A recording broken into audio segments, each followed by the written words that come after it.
Hello. So in this video, we're going to talk about J.M. Barrie's Peter Pan, or The Boy Who Would Not Grow Up. Now, this is the play version that I'm talking about in this video, not the novel. I am going to do a video about the novel at some point, but the play actually predates the novel as a stage production. As a published version, it actually didn't come out until a couple of decades later. So the publication history is actually kind of interesting, because you have this play that gets staged, then gets turned into a novel, and then a bunch of changes are made to the stage play, and then it's finally published, I think in 1924 or 28. I don't remember off the top of my head, and I'm not going to try and look it up. But the original play comes out in, I want to say 1902. So this is several decades apart, which is pretty unusual, especially considering how immensely popular Peter Pan became. Like, it was remarkably successful, which is part of the reason that Barrie wrote a novel version of it. Most people, I think, probably know the story of Peter Pan, generally speaking. I mean, again, it was incredibly successful as a stage play. There were various versions of it. There were various famous stagings of it. Teleplays made of it. Movies made of it. The Disney movie, for instance, the animated film. A ton of adaptations of it. Barrie's novel, which was also incredibly successful, etc., etc. So basically, Peter Pan is the story of a young, magical boy who seems to have almost, in many ways, transcended his humanity, because he's run away as a child, as a baby, basically, because he had overheard his parents talking about the life that he was going to have as an adult and things like this. And he was like, nah, fuck that, I'm out. I'm going to Neverland, gonna live with fairies and fly and be a child forever. So that's sort of the whole shtick here with Peter Pan, is that he is this eternal child. But again, he's not a child per se. He's not necessarily wise, he's not educated certainly, but he's got a sort of intuitiveness, an intuitive cunning about him. But he's also quite magical. Like, at one point it says that he has no weight. Like, he literally weighs nothing. He loses his shadow at the beginning of the play. Like, it literally detaches from him. And Wendy, who's this young English girl into whose house Peter just randomly comes, sews it back on for him. Like, this is clearly not how actual children function. So there's other magical stuff going on here. But Peter has come to Wendy's house, and Wendy and her brothers John and Michael, and basically he sort of takes them on this magical adventure where they fly out of the window into Neverland, which is this enchanted island where all kinds of crazy shit happens. There's pirates, there's wolves, there's mermaids, there's different types of birds and things like this. There's American Indians, who are described in what is now considered quite racist terms. So that's a huge problem. But we've got these sort of sets of... It's this sort of children's imaginary play space, in a way. Like the kinds of things that late Victorian and Edwardian children would imagine, the kinds of adventures they would think up. And in fact, Barrie was inspired by the imaginative games that his, I think, like, foster children played. These children of his friends who had died that he then adopted. Like, the whole Peter Pan thing supposedly grows out of the games that the children and Barrie played. And, I mean, we get the same sort of... It's interesting because we do get the same sort of reminiscences of childhood in the work of somebody like Dylan Thomas, who's another writer who's really fascinated by childhood games and ideas and the imaginativeness of childhood. So we have that connection. It's a tenuous connection that I just happen to make, but that's the kind of thing that we have. This is an imaginary kind of space in which all of these adventures can occur with different villains, different allies, different challenges, etc., etc.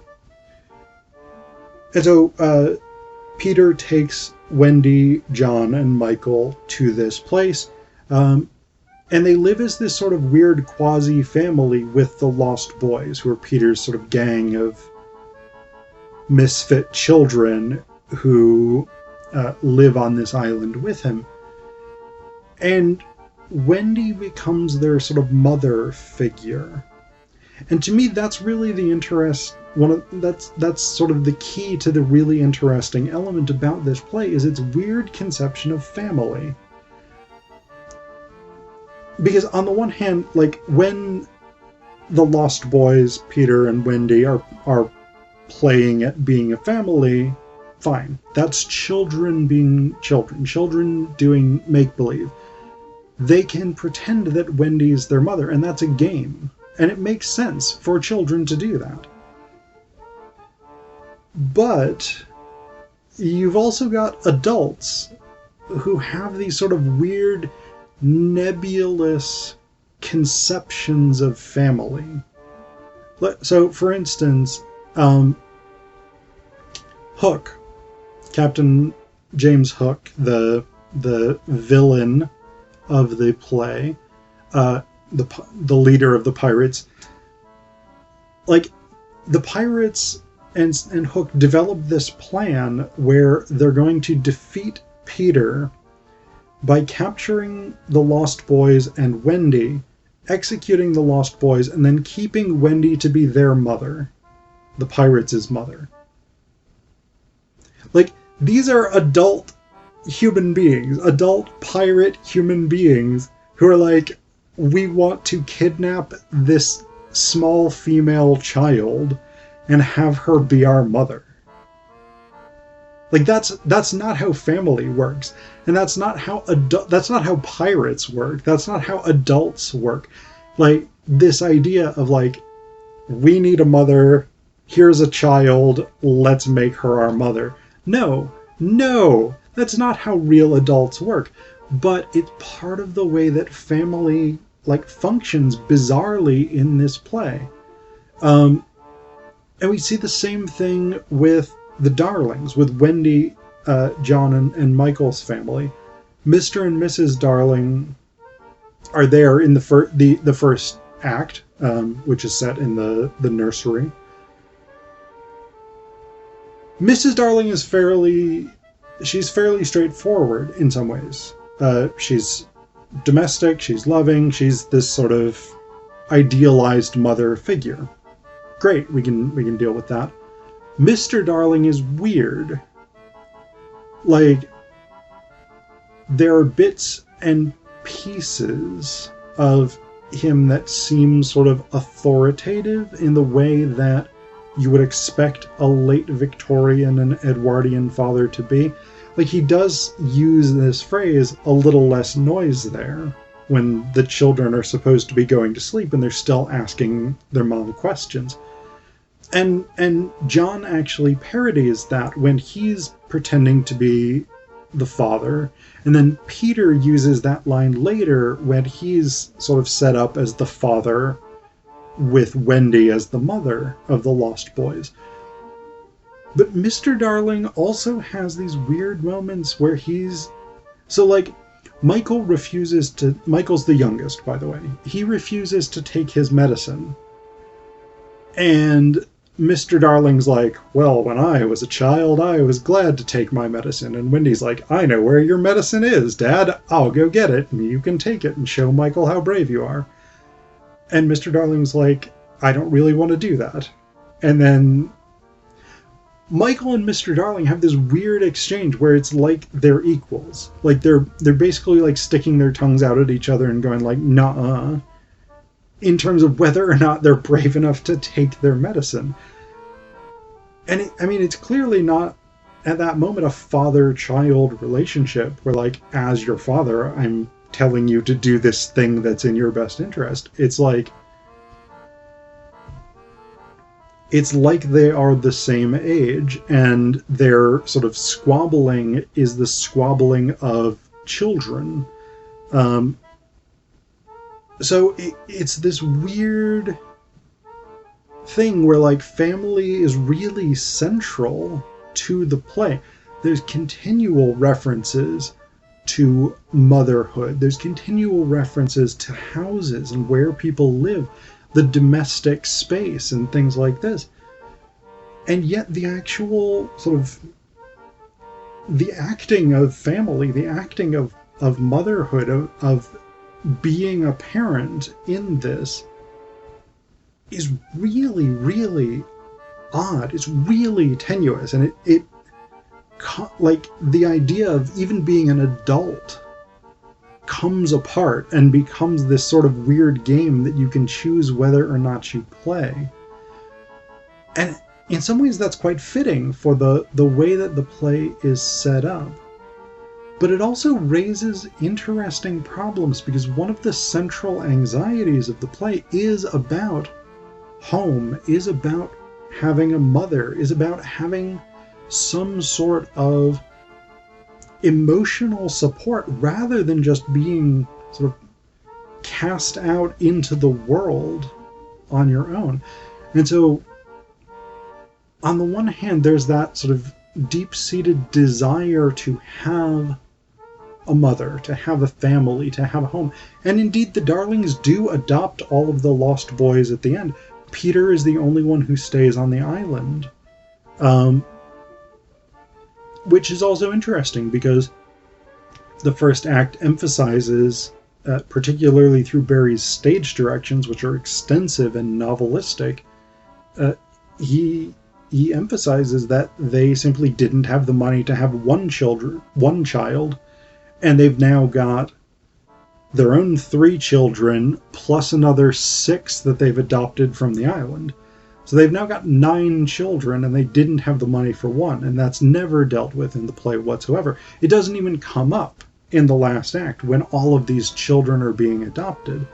So again, there's this weird tension where, like, on the one hand, there's this desire for family and stability, and especially to have a mother. On the other hand, there's this, like, complete abandonment of the practical realities of what any of those things mean. And it's this interesting tension in the play. And it is very childlike in many ways, but it's also very problematic. If you pair that with one of the other major themes in the play, which is the idea of growing up, which implies taking responsibility. And of course, that's what Peter refuses to do. That's his sort of raison d'etre, in a way, is to refuse to grow up and take responsibility and be an adult human person. And so when we have that sort of nebulous conception of family in which responsibility seems arbitrary and roles can be switched at random, and you pair that with the idea of growing up and the thematic concern around that, it's an interesting dynamic tension in the play.